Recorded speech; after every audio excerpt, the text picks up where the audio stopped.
First owner है वो आप ही बनोगे। हाँ एग्जैक्टली, ये सबसे मेन टैगलाइन होती है उनकी कि भैया फर्स्ट ओनर आप ही बनोगे। और इसी लाइन में बंदा फंसता है और उसी वजह से वो फिर वो जाता है देखने। समझना कि अनरजिस्टर्ड गाड़ियां होती कौन सी हैं। बेसिकली वो गाड़ियां जो आरटीओ में नहीं चढ़ी उनको हम अनरजिस्टर्ड बोल देते हैं, किसी के नाम पे नहीं है, कोई रीपेंट है, डिफेक्टेड है, डैमेज की कार कह सकते हो आप, उनमें मतलब इशू है उनको इन कई कार में, कहीं ना कहीं मतलब पीडीआई में इशू है। एग्जैक्टली, कई बार पीडीआई में रिजेक्ट हो जाती है गाड़ियां। अनरजिस्टर्ड गाड़ियों की तरफ जा क्यों रहे हैं? क्योंकि भाई वो यूट्यूब पे सुन रहे हैं कि भैया 2 लाख रुपए सस्ते मिल रही है, डीलर आपको 10 लाख रुपए की दे रहा है, हम आपको 8 लाख रुपए की दे रहे हैं गाड़ी। लेकिन क्या वो प्राइस जो डिफरेंस वो दे रहे हैं, क्या दोस्तों मैं भी बताना चाहता हूँ आपसे, के लिए कोई दायरा नहीं और शोरूम के लिए दायरा है। तो वो दायरा आपको जो है शोरूम वाला बता ही देगा, और ये डीलर्स भी आपको, लोकल डीलर्स भी यूट्यूब की वीडियो में बता ही रहे हैं। फिर मैं अनरजिस्टर्ड कार ले लेता हूँ तो इसमें रिस्क क्या क्या है भाई मेरे पास, उस लोगों उस बारे में तो यूट्यूब वाले बता नहीं रहे ना। देखो वो तो स्टार्टिंग में एक वो डिस्क्लेमर लगा देते हैं कि भाई हमारा कोई लेखा जोखा नहीं है, सिर्फ डीलर के साथ अपनी नॉलेज पे, अपनी उस पे देखो भाई, हमसे पूछो। नीचे साइड में लिखा होता है टर्म्स एंड कंडीशन अप्लाई, जैसे कंपनी लिखती है। और गलत क्या है? गलत प्रैक्टिस ये है कि आपको बताया ही नहीं जा रहा है इस गाड़ी के अंदर ये हो रखा है, आपको तो ये बोल के जा रहा है ना कि ब्रांड न्यू गाड़ी आपको मिल रही है। तो जब आप लोगों को बता दोगे कि भाई ये दिक्कत है ना, तो फिर वो फेयर डील मैं उसको मानता हूँ। आप पीडीआई वाले को कितने दे रहे हो? 2000 2,500 वो दे रहा 5 भाई, उस गाड़ी की मार्जिन उसके 50,000 रुपए के, ठीक है। पीडीआई वाले को बोला ये ले 5,000 रुपए अलग से, और भाई बता दे बढ़िया रिपोर्ट गाड़ी की। दोस्तों आजकल शोरूम में जितनी गाड़ियां नहीं बिक रही हैं, उससे कहीं ज्यादा local car dealer unregistered car की जो है यूट्यूब पे वीडियोस बनवा रहे हैं, और उनका कहना है कि शोरूम वाले तो बेच नहीं पाते, हम बेच देते हैं इन गाड़ियां। तो क्या है इन गाड़ियों का सच? क्या होती है अनरजिस्टर्ड कार? क्या आपको ये कंसीडर करनी भी चाहिए या नहीं करनी चाहिए? तो सारी जो चीज़ें हैं आज इस वीडियो में कवर करेंगे। साथ में चेतन भी है, और इनको भी भाई नई गाड़ी लेनी थी, और इन्होंने भी कुछ यूट्यूब पे वीडियोस देख ली, और ये भी 1-2 डीलर्स के पास हो आए कि भाई चलो हम यूज्ड कार के प्राइस में नई कार उठा के लाते हैं। बिल्कुल, ये मुझे कहीं ना कहीं एक जुमला लगता है। खैर स्टोरी तो पूरी हम एक्सप्लेन करेंगे क्या है कैसे है। तो सबसे पहला मुद्दा तो ये हमें ये समझना कि अनरजिस्टर्ड गाड़ियां होती कौन सी हैं। बेसिकली वो गाड़ियां जो आरटीओ में नहीं चढ़ी उनको हम अनरजिस्टर्ड बोल देते हैं, किसी के नाम पे नहीं है। हाँ, अभी किसी के नाम पर नहीं है वो गाड़ी। अभी बस रखे हैं वो किसी के स्टॉक यार्ड में, किसी के शोरूम पे, या किसी लोकल डीलर पे रखे हैं। किसी के नाम नहीं चढ़ी है। तो वही आपको YouTube वीडियोस में देखने के लिए मिलता है कि वो बोल रहे होते हैं कि जो फर्स्ट ओनर है वो आप ही बनोगे। हाँ एग्जैक्टली, ये सबसे मेन टैगलाइन होती है उनकी कि भैया फर्स्ट ओनर आप ही बनोगे। और इसी लाइन में बंदा फंसता है और उसी वजह से वो फिर वो जाता है देखने कि एक्चुअल में स्टोरी है क्या। तो सबसे पहले बात कर लेते हैं चेतन, ताकि लोगों को भी समझ में आए कि हमने ये तो बता दिया कि भाई जो आरटीओ में रजिस्टर्ड नहीं हुई उसको अनरजिस्टर्ड कार कहते हैं। बट जो अनरजिस्टर्ड कार है वो कितने टाइप की जो है अनरजिस्टर्ड कार हमें देखने के लिए मिल जाती है, या फिर बेसिकली किस किस कंडीशन की वजह से अनरजिस्टर्ड गाड़ियां मार्केट के अंदर आ रही हैं। बिल्कुल बिल्कुल। तो मुझे लगता है सबसे पहले तो शायद जो डेमो कार्स होती हैं जो शोरूम्स पे होती हैं, बिल्कुल है ना, टेस्ट ड्राइव व्हीकल बेसिकली, या फिर कैसे वो भी अनरजिस्टर्ड गाड़ियां ही होती है कहीं ना कहीं मार्केट में जाके जो डीलर के पास। बिल्कुल, सबसे पहला तो यही होता है। और बट डेमो कार का भी चेतन ये कहना कि उसकी लिमिटेड क्वांटिटी होती है भाई, शोरूम के पास वो जो गाड़ियां हैं वो एक एक ही होती हैं, तो वो ज्यादा नहीं होती हैं। वो फ्लड नहीं ला सकती यूज्ड कार मार्केट में कि भाई इतनी सारी जो है यूज्ड कार मार्केट में एकदम से आ जाए। तो इसी से ही जुड़ता हुआ दूसरा पार्ट आता है दोस्तों, वो होता है कि उसी गाड़ी का जो है फेस लिफ्ट जो है मार्केट में आया है या न्यू जनरेशन आया है। तो डेमो कार तो हटेगी, साथ में जो है स्टॉक यार्ड में जो उस जनरेशन की गाड़ियां खड़ी हुई हैं वो भी जो है शोरूम को बिल हो चुकी है कंपनी से, तो उसको भी वो गाड़ियां बेचनी है। तो जब नई गाड़ी उसके पास ऑलरेडी आ चुकी है तो वो सोचता है कि इस पर जो है ज्यादा पैसे बना सकता हूं मैं, क्योंकि वहां पर जो है डिस्काउंट्स वगैरह जो मुझे ज्यादा ऑफर नहीं करने पड़ेंगे इस गाड़ी में। बट जो मेरे पास ऑलरेडी खड़ी है, क्योंकि उसका फेस लिफ्ट आ गया है, तो अब मुझे उस पर ज्यादा डिस्काउंट ऑफर करने पड़ेंगे और मेरी जो है मैन पावर वहां पर ज्यादा बिजी हो जाएंगी। तो वहां पर जो होते हैं ऐसे यूज्ड कार जो डीलर्स होते हैं वही कंपनी को बोल देते हैं कि सर आप अगर 8.5 लाख में बेचोगे तो हम 8 लाख रुपए में आपकी सारी गाड़ियां उठा लेंगे। बेसिकली होता क्या है, उनका जो एक गाड़ियां खड़ी होती हैं स्टॉक यार्ड में, उनको उस पे सेल करने में इतना टाइम नहीं वेस्ट कर सकते। वो क्या करेंगे, किसी ऐसे लोकल डीलर को दे देंगे, वो एक अमाउंट उस पे कोट कर देगा कि भैया सारी गाड़ी में उठा लेता हूँ। तो इकट्ठा पैसा जो उनका पैसा ब्लॉक हो सकता है कहीं ना कहीं, वो फटाफट से एक झटके में निकल जाता है। तो इसलिए वो लोकल डीलर्स को दे देते हैं और लोकल डीलर्स उनको अपने हिसाब से मार्केट के अंदर बेचते हैं। एक ये टाइप हो गया। मुझे क्या लगता है एक टाइप और ये भी होता है जो कि गाड़ी कोई रीपेंट है, डिफेक्टेड है, डैमेज की कार कह सकते हो आप, उनमें मतलब इशू है उनको इन कई कार में, कहीं ना कहीं मतलब पीडीआई में इशू है। एग्जैक्टली, कई बार पीडीआई में रिजेक्ट हो जाती है गाड़ियां, और वो पीडीआई में कई बार रिजेक्शन ऐसा होता है कि फिर बंदे लेते ही नहीं है। वो रिजेक्शन जो होता है, जो डैमेज होता है, थोड़ा बड़ा होता है, हर कोई आइडेंटिफाई कर पाता है। और कुछ गाड़ियां ऐसी भी होती है जो अनसोल्ड रह जाती है स्टॉक यार्ड में, बिल्कुल, जो बिकी नहीं रही। कई बार ऐसा होता है ना कि कोई प्रोडक्ट ऐसा है जिसका काफी लंबे टाइम से काफी लंबे टाइम से जो है स्टॉक यार्ड में खड़ी है, कंपनी का पैसा वहां फंसा हुआ है। बिल्कुल, क्योंकि देखो दोस्तों क्या होता है, कंपनी अलग चीज है और जो डीलर है वो अलग चीज। बिल्कुल, डीलर जो है वो भी प्रॉफिट्स के लिए वर्क कर रहा है, तो अगर उसकी एक अनसोल्ड इन्वेंटरी इतने टाइम से वहां पे खड़ी रहेगी जिसके पैसे वो कंपनी को दे चुका है, तो वो भी सोचेगा कहीं ना कहीं से अपने जो है पैसे निकल जाएं। एग्जैक्टली तो वो भी यही कोशिश करता है कि वो लो प्रॉफिट्स में या फिर नो प्रॉफिट नो लॉस में उन गाड़ियों को यूज्ड कार मार्केट में भेज देते हैं। एटलीस्ट इन्वेस्टेड अमाउंट तो उसको मिल ही जाए उसका। बिल्कुल। इसी वजह से ये गाड़ियां लोकल जो डीलर्स होते हैं उनके पास। चेतन, मुझे भी जो है काफी लोगों के कमेंट यहाँ पर मिलते रहते हैं कि सर अनरजिस्टर्ड कार के बारे में बताइए, या अनरजिस्टर्ड कार क्या होती हैं और क्यों अनरजिस्टर्ड कार की तरफ लोग जा रहे हैं। मुझे भी काफी जो है कमेंट्स जो है लोगों को। बेसिकली क्या होता है, देखो अनरजिस्टर्ड गाड़ियां की तरफ लोग जा क्यों रहे हैं, पहला मुद्दा हमें ये समझना, क्योंकि उन्हें लगता है कि हमें डिस्काउंट बहुत अच्छा मिल जाएगा। मतलब बेसिकली पैसे बचाने के चक्कर में आदमी अनरजिस्टर्ड गाड़ियां, पुरानी गाड़ियां किसी लोकल डीलर से लेना चाहता है। यही एक रीजन है, और कोई रीजन तो है नहीं। क्योंकि देखो अगर हम शोरूम पे देखने, हमें क्या लगता है कि भाई हमने कोई मार्केट आज की रेट में मैं नई गाड़ी अगर सर्च करता हूँ तो पहले मैं ऑनलाइन प्राइस देखूंगा, अच्छा 10 लाख रुपए की मिल रही ऑनलाइन। उसके बाद क्या होगा, मैंने कोई वीडियो देखी, यार वो 10 लाख की गाड़ी कोई अनरजिस्टर्ड 8 लाख में बेच रहा है, तो मेरे दिमाग में तुरंत घुस जाएगा 2 लाख बच रहे मेरे तो। बिल्कुल, है ना। अब वो सीधा अनरजिस्टर्ड गाड़ी उस यूट्यूब की वीडियो से उस डीलर के पास जाएगा और गाड़ी लेने की कोशिश करेगा। लोग बाग अनरजिस्टर्ड गाड़ियों की तरफ जा क्यों रहे हैं, क्योंकि भाई वो यूट्यूब पे सुन रहे हैं कि भैया 2 लाख रुपए सस्ते मिल रही है, डीलर आपको 10 लाख रुपए की दे रहा है, हम आपको 8 लाख रुपए की दे रहे हैं गाड़ी। लेकिन क्या वो प्राइस जो डिफरेंस वो दे रहे हैं, क्या दोस्तों मैं भी बताना चाहता हूँ आपसे, जो डीलर्स आपको प्राइस बता रहे हैं वो ऑनलाइन खोलते हैं और दिखाते हैं कि देखो सर इतने की दिख रही है गाड़ी। आपने क्या शोरूम पे जाके पूछा ये इतनी गाड़ी इतने की है भी या नहीं, उस पे क्या डिस्काउंट चल रहे हैं। बिल्कुल, है ना। ऑफर्स इतने चल रहे होते हैं, वो ऑफर्स आपने जानने की कोशिश करी। और कई बार क्या होता है, कुछ ऑफर्स तो ऐसे होते हैं जो जनरलाइज्ड होते हैं, कुछ डीलर ऑफर्स भी तो होते हैं, उनको जानने की कोशिश नहीं करते। कंपनी ने कोई स्कीम निकाली है वो तो हर एक डीलर को देनी है। बिल्कुल। बट जो डीलर आपको पर्सनली ऑफर कर सकता है पर्सनल लेवल पे ऑफर होता है ना, वो चीजें तो कोई नहीं बता सकता ना आपको। वो तो तभी जाके पता चलेगी जब आप उससे नेगोशिएट करोगे कि भैया मुझे लेनी है, अभी लेनी है, इतने प्राइस में लेनी है, आप क्या बेस्ट डील देते हो, तो फिर वो वहां पर डील अलग बनती है। जो लोग ऑफर्स बता रहे हैं आपको कि भाई इस गाड़ी पे जो है 20,000 रुपए का डिस्काउंट है, वो कंपनी से डिस्काउंट है, वो डीलर से डिस्काउंट नहीं है। डीलर अपने मार्जिन में से आपको क्या दे रहा है वो आपको कैसे पता चलेगा दोस्तों, वो आपको तब पता चलेगा जब शोरूम पे आप जाओगे।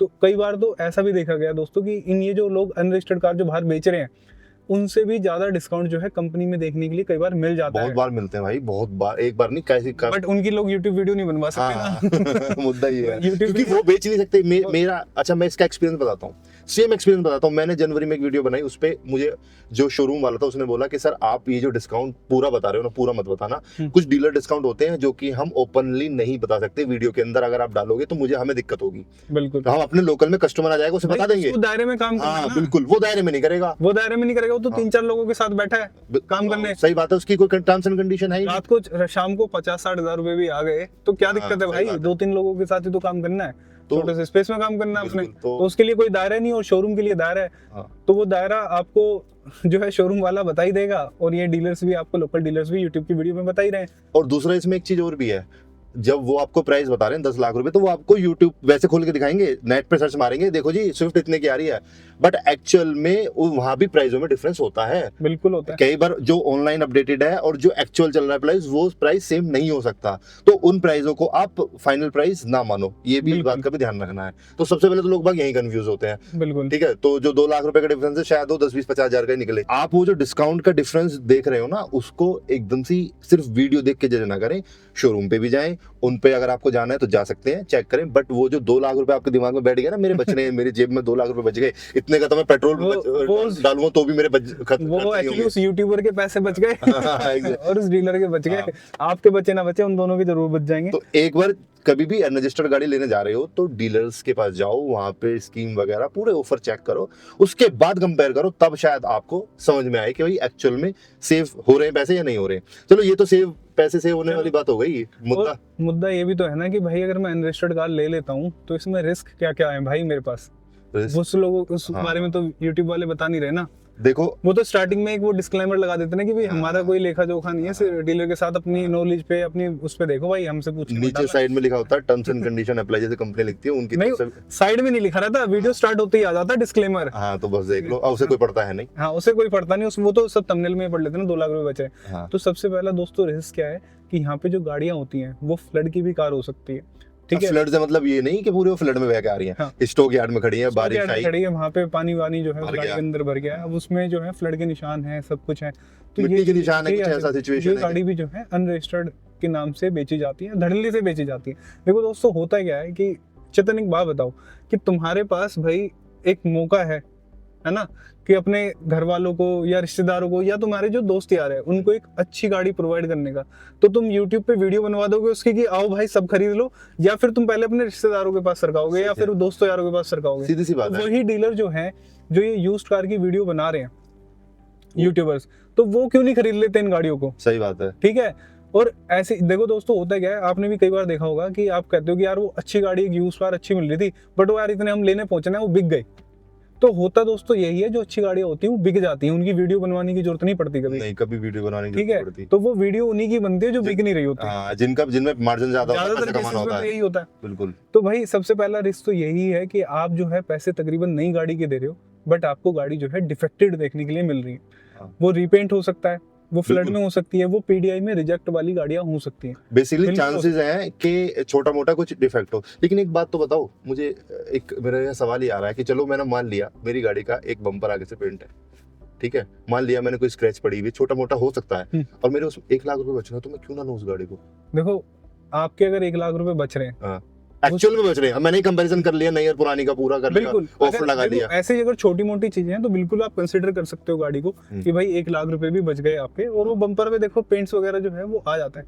बट पता है बुरा क्या है इसमें और गलत क्या है? गलत प्रैक्टिस ये है कि आपको बताया ही नहीं जा रहा है इस गाड़ी के अंदर ये हो रखा है, आपको तो ये बोल के जा रहा है ना कि ब्रांड न्यू गाड़ी आपको मिल रही है। तो जब आप लोगों को बता दोगे कि भाई ये दिक्कत है ना, तो फिर वो फेयर डील मैं उसको मानता हूँ। भाई जो बताया गया वो बेचा गया। बिल्कुल। हाँ, ये पॉइंट सही है कि भाई बता तो दो, बता आप रहे नहीं हो, इन्फॉर्मेशन पास आउट हो नहीं रही है, बस नहीं है जी। हाँ नहीं है, देखो 0 किलोमीटर, ये देखो 100 किलोमीटर चली है और जो स्टॉक यार्ड से हमारे पास आई उतनी चली है, देखो पन्नी लगी है, ये लगा है, हमने क्या क्या कर दिया उस गाड़ी में ये नहीं बता रहे। अच्छा रवि, चलो एक तो ये पॉइंट हो गया खुला कि मेरी पेंट है गाड़ी, इस कंडीशन में तो गाड़ी ली जा सकती है। बिल्कुल। लेकिन बहुत सारी कंडीशंस ऐसी भी तो होती है जिनकी जो अगर वो टर्म्स में आ रही है तो फिर गाड़ी ली ही ना जाए, वो गाड़ी अवॉइड कर देनी चाहिए।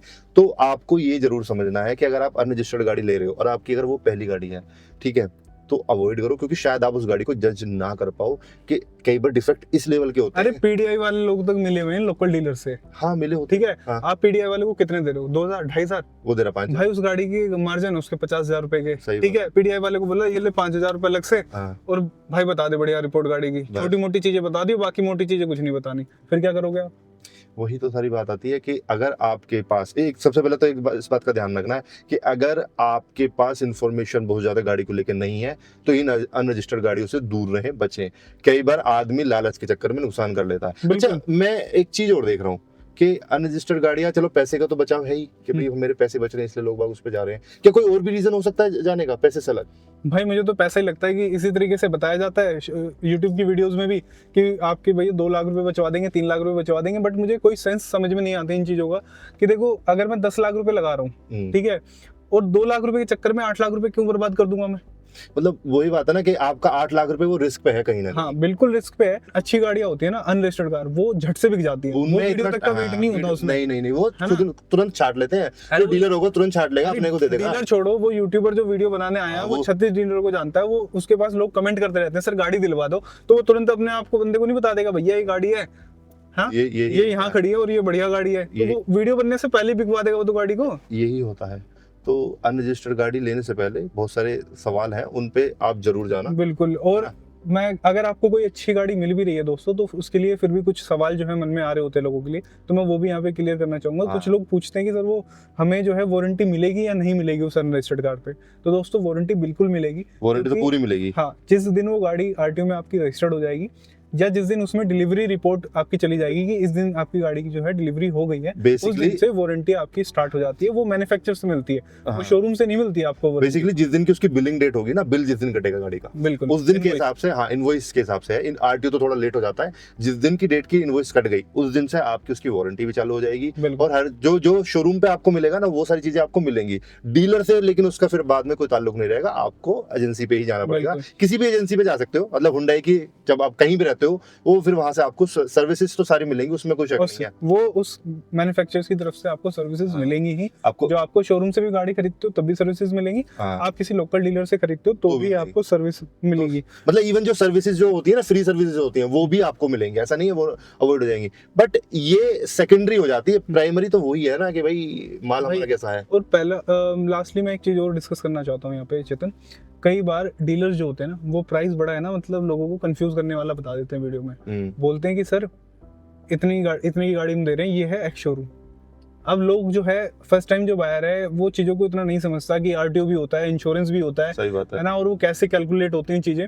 तो ये लोग क्या करते हैं, ये एक्स शोरूम बता देते हैं और उसमें डिस्काउंट जोड़ देते हैं। तो लोगों को लगता है यार उस डीलर ने तो 20 लाख रुपए की डील बताई थी, ये तो 15 की बता रहा है, ये तो 16 की बता रहा है।